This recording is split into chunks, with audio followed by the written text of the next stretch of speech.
So I'm here now in the Senate because we supported the Eddie Garcia bill na pinasa na sa third reading, approved na siya. Unanimous decision ng mga senador. So congratulations dahil malaking tulong yan sa movie industry. So I'm here in the Senate now.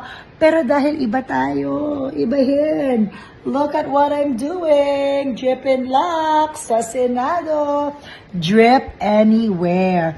Kasi kailangan consistent tayo sa vitamins na nilalagay natin sa ating katawan. And si Drip and Lux really helped me with so many things. So hindi na ako sakitin and I just feel so much better. And 100% absorption kasi intravenous siya. So it's really, really very good. Try it, Drip and Lux. Try nyo din yung style ko na drip everywhere. Okay? I-clear na natin. Kwento ko sa inyo kung ano nangyari. So, nagpunta po ako sa Senate for the Eddie Garcia bill.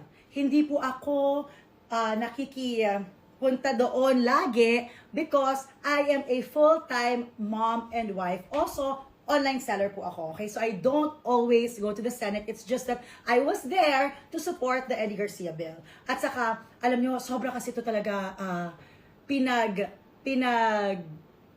hirapan ng asawa ko yung bill na yan. Okay? So I was there to support my husband. Alright? Now, tumagal po yung, kasi last time parang nung second reading, nandun rin ako, 6 o'clock tapos na. Now, every week talaga, I have a vitamin C drip. Okay? Diyan po kayo, medyo relax lang. Kasi, inisip nyo po na glutathione yung aking ginagawa. Okay? Linagay nyo dyan, gluta. Kanina nag-live selling ako, ang daming bumibili sa akin ng gluta. Okay?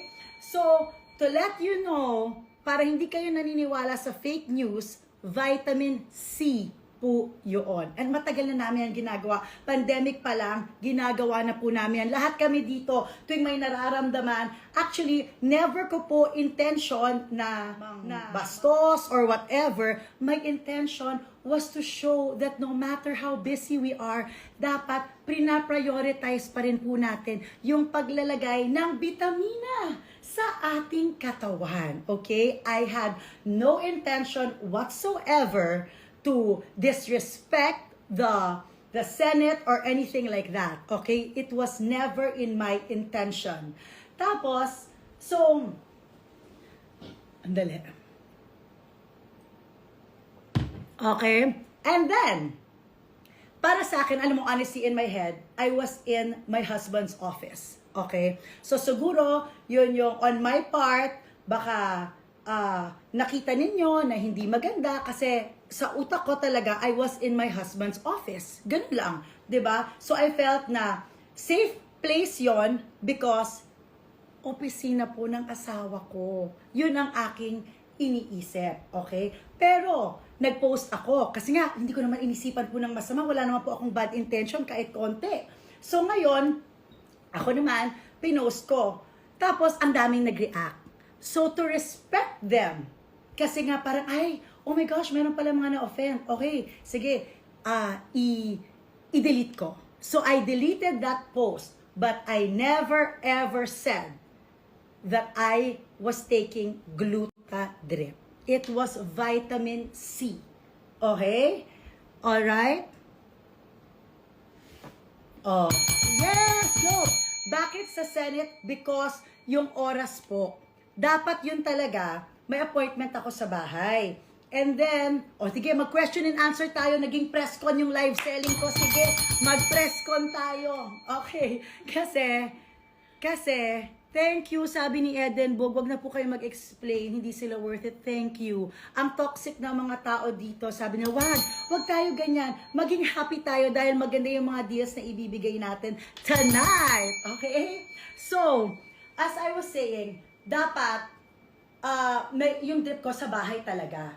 Kaya lang nga, tumagal, inintay ko po yung asawa ko na 9 o'clock nasa opisina pa rin. So sabi ko, dito na lang, pumunta na lang sila, na hindi ko naman inisipan na, oh my gosh, maging national issue pala, 'di ba? That's why I am saying sorry dun sa mga na-offend. Okay? But it was never my intention na i-offend kayo, gawing parang hindi ka respectable yung Senado. No, of course not. Okay? So now, I'm going to go back to my live selling, and yung mga gustong mag-hate pa dyan, okay, go. 'Di ba? Hi, Mami. Hi, Mami. Thank you. Huwag ka na mag-explain, Miss Ma. Mag-flex ka na lang dyan. Yes! Thank you so much, Eden Bug 22. Salamat. Thank you, Ronadel. Salamat. Thank you. Thank you, Aunt Tricia. Thank you so much. Thank you, Liliana Pizza. Maraming salamat. Sa mga nag-send ko ng stars, maraming salamat. Okay? So, tama si Miss Grace. Kahit mag-explain si Miss Mariela sa mga hindi kilala talaga si Ma. Thank you, Badang! Ayan, okay, game na. Mag-start na tayo. Ano ba dito? Ano ba gusto ninyo? Chanel, Louis Vuitton, ano bang gusto ninyo? Thank you, Kiefer Fener. Tama yan. Yan ang tama. Exactly. Thank you. Love your necklace. Hinuhulugan ko pa po yan. Hindi pa to fully paid. Drops, drops. Or other words, dripping. Drip, drip. Drip, drip, then drip, drip. Okay. Thank you. Exactly naman. Thank you. Okay. Next. Anong gusto ninyo? Ano bang maganda? Ito kasi bago itong mga, marami kami mga bagong items. Mag-start muna tayo dito kasi ito brand new ito.